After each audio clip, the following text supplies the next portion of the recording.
What's up and welcome to Fantasy Football G, guys. This is part two of the series of which is the best draft to manage, and today we're going to take a look at the Haaland team. So, without further ado, let's get into it.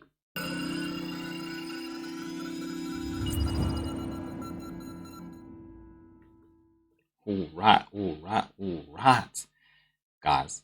Um, guys, I just want to say thank you so much for tuning in and honestly liking the content. The aim of the day today is still 10 likes. You guys have been doing so wonderful in my previous videos. My past video, I didn't mention anything about it, but honestly, guys, please help a brother out and hit that like button. And if you're really enjoying it, then you know what to do. Subscribe.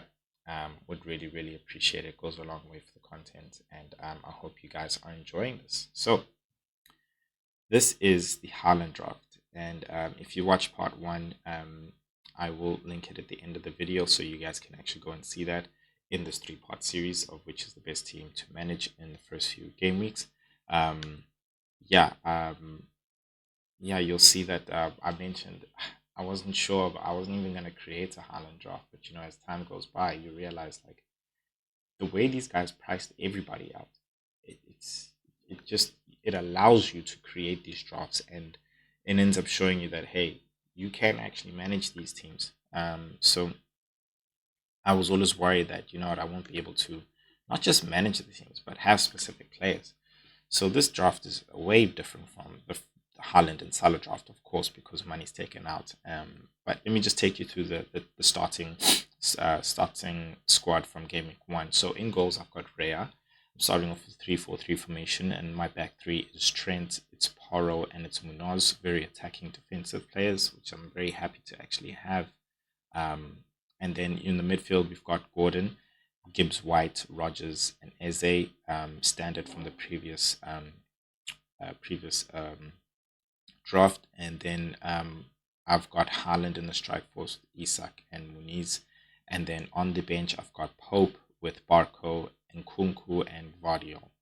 Um, yeah, so you know, as you can see, I've set them up. I'm still happy to go with Isak in the first game week as captain. I really think you know, them playing at home and having had a good preseason in the sense that you know Isak is there. You know, I don't think a lot of their big players um, went on the international break, but quite a few did. But I think importantly, Isak hasn't. So he's been at he's been around from day one in terms of preseason. So I think Newcastle's really gonna hit the ground running with this one, being that they're home and they're also against Southampton. Um, so yeah, so let's take a look at the team rating on this one. 84%, which is higher than the Haaland and the Salah draft. Of course, because you get to have better players in this one as well. But the Haaland and Salah draft, I believe, was 82, 83, 82, 83, around about the 82, 83, 81. So not too high. I did wish I had like more of a 90%. But it is what it is. It's fine. Got no money in the bank on this one starting off, but I'm very okay with that. I think you'll see that the way we can manage the team actually works out really well. So let's go ahead and look at the next week. And remember, the aim game here is to see how easy it is to manage these guys and see if we're never ever going to get forced into using our wild card in the first game week. Now, I mean, I have to say this before getting into game week two. There are some good wildcard windows, which is game week 6 and game week 9, and that's because the fixtures turn for specific teams, so you can offload and unload, um, like your your Liverpool players whose fixtures don't go well in game week 9, and Arsenal whose fixtures turn for the better in game week 6. So it really depends on you. From my side, I'm trying to wild card as late as I can. That's just who I am and how I play. So yeah, cool. Game week 2. So got my first transfer. Not going to use it. I've brought in Pope because he's got a better fixture. I brought in an extra defender here, which is Vardio. And you can see everybody's got a good fixture at home as well there. And then Gibbs White in the midfield with Nkunku now brought in, and Eze. Gordon's on the bench. They're playing against Bournemouth. I'm okay with that, but I'm gonna see what how Nkunku really does against Man City, and then really decide on that. Yeah, because another player who's 6.5, which we I'm keeping my eyes on, is Soboslai. I think he's playing a 10 role or a very advanced 8 role in the Liverpool system. So I think that's somebody who could really work out in that price bracket for us. Cool. Then in strike force, of course, Haaland, Muniz, and Isak. Captaincy on Haaland, and benched Raya because he's playing Aston Villa, Gordon, Rogers, and Barco. So yeah, you can see no transfers needed there. Absolutely cool to go forward and bank another transfer. Game week 3, Raya is back with playing Brighton at home. Trent's playing Man United. I'm very fine with that. Leicester versus Aston Villa, and Vardy against West Ham. Gibbs White, Wolves, and Nkunku playing Crystal Palace at home. Eze playing Chelsea, and Rogers playing Leicester. Haaland, West Ham. Mm, Watkins is playing Leicester, and Munoz is playing Ipswich. So over here already, I've used um, 2 transfers. I know I brought in Watkins, and I've taken out um, this guy, Isak. I've taken out Isak. I don't think I was playing again. I was playing around with this thing again, and it steals a transfer if I make a transfer in the beginning. And I think that was the transfer that I made was actually from Pope. I think I had a different player in, um, but it's fine. So I actually would just make one transfer there, um, Watkins, because his fixtures turn for the better. And what I put, I'd leave Eze in, playing against Chelsea. He'd be the talisman there, and also on penalties. I would rather play him over Gordon, even though Gordon is playing at home and he plays way better at home.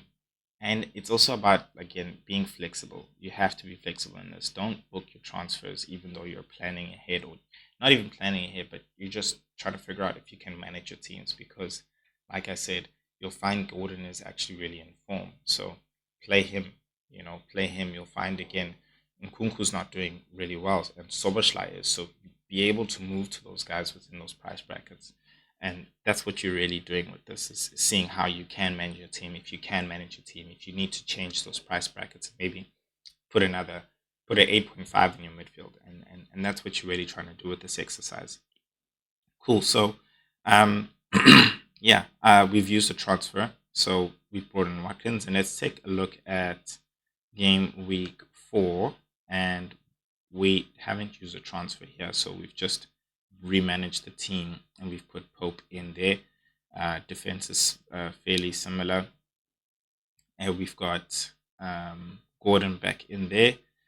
We've taken out Gibbs White because he's playing against Liverpool, and then we've got the same front 3 there. Now, Barco and Munoz is on the bench, and they're playing Ipswich at home, both of them as well. So,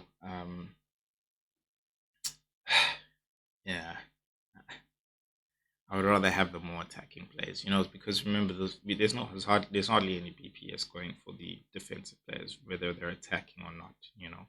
So, yeah, I guess I would rather keep it safe and just have those guys in there.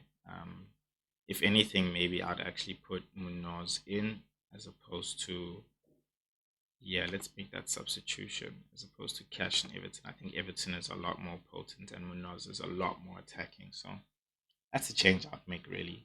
Um, yeah, yeah, no transfers needed. We good. We got zero point 0.5 in the bank, and let us move on. And you can see Pickford is in here, and you see that goalkeeper rotation working out really well. Um, we've taken out Vardio because he's playing Arsenal, and you can see Barco's in now.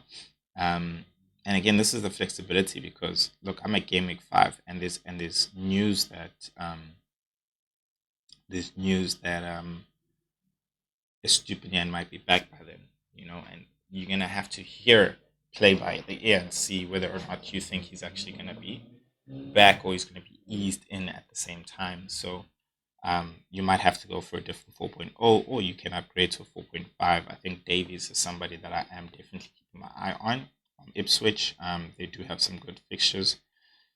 So yeah, that's definitely who I'm keeping my eye on, and I know I can upgrade, which is something really good over here. So yeah, over here I don't see the transfer that I have made. It's saying that I have made a transfer here, but nonetheless, it's still one transfer.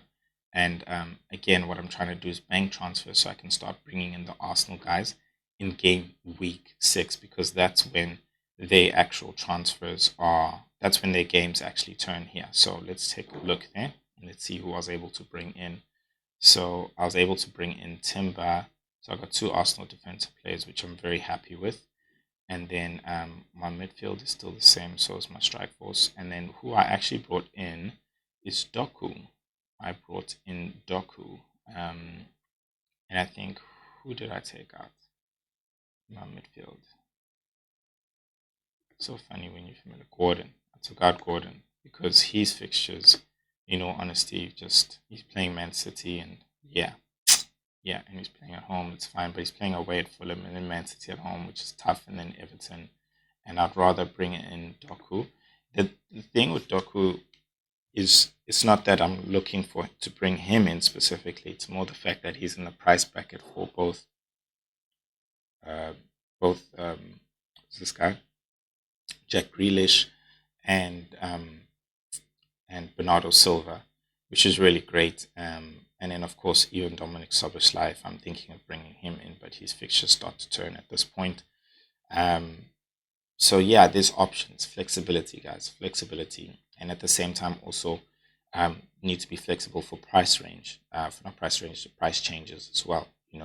If you really want to get a player and you don't want to get beat by that price change, if his price is going up and maybe even if his price is dropping as well. So, yeah, so I think you can see that this is highly manageable at this point. Yeah, yeah, man, and I think you're probably thinking Timber Cat. Are you sure? Like, I actually think Timber's gonna be playing, guys.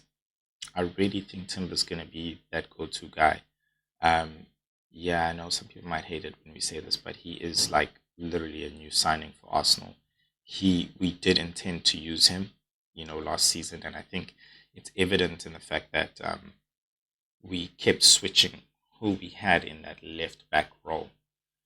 Right now, during preseason, he's playing a centre back role and he's on the right side. But I think once Saliba comes back, he'll solidify that. And I think Timber will shift to the left. And you're thinking, Cat, what about Calafiori? You just signed Calafiori. What's going on? It's like, yeah, Calafiori will come in, but I think he just needs to adjust to what exactly his role is. And from my Arsenal, being an Arsenal fan, from my perspective, I think Calafiori is actually going to be a rotation option for Gabriel. That's what I think. Just because of what he used to do at Bologna, and I think in the case where we have a left back, maybe like Tomiyasu, who's more defensive, I think if we want to have somebody who can push up, I think we will have a Gabriel push up because when Tomiyasu comes in as an option, Ben White, in fact, that whole back line, Ben White, Saliba, Gabriel, it's more of a solid defense, like a wall, which is really back. They made more conservative, and I know Arteta really loves to add numbers. So I think with a more defensive minded left back, I know that he'll still want to have somebody who can still come back in the defense and be solid, but also at the same time push up. And both Timber can do that from a center defensive role, but on the right hand side, and Calafiori can do that for us on the left hand side, which is absolutely beautiful. So yeah, guys, that is my Haaland team draft management. Let me know what you guys think. Do you think this team is much easier to handle than the Haaland and Salah draft? If you want to check out that one, which is part one of this 3-part series, then check out that video over there and you'll see how we actually manage the Haaland and Salah draft, right? Part 3 will be coming in the next few days, so stay tuned and check out that video. Peace.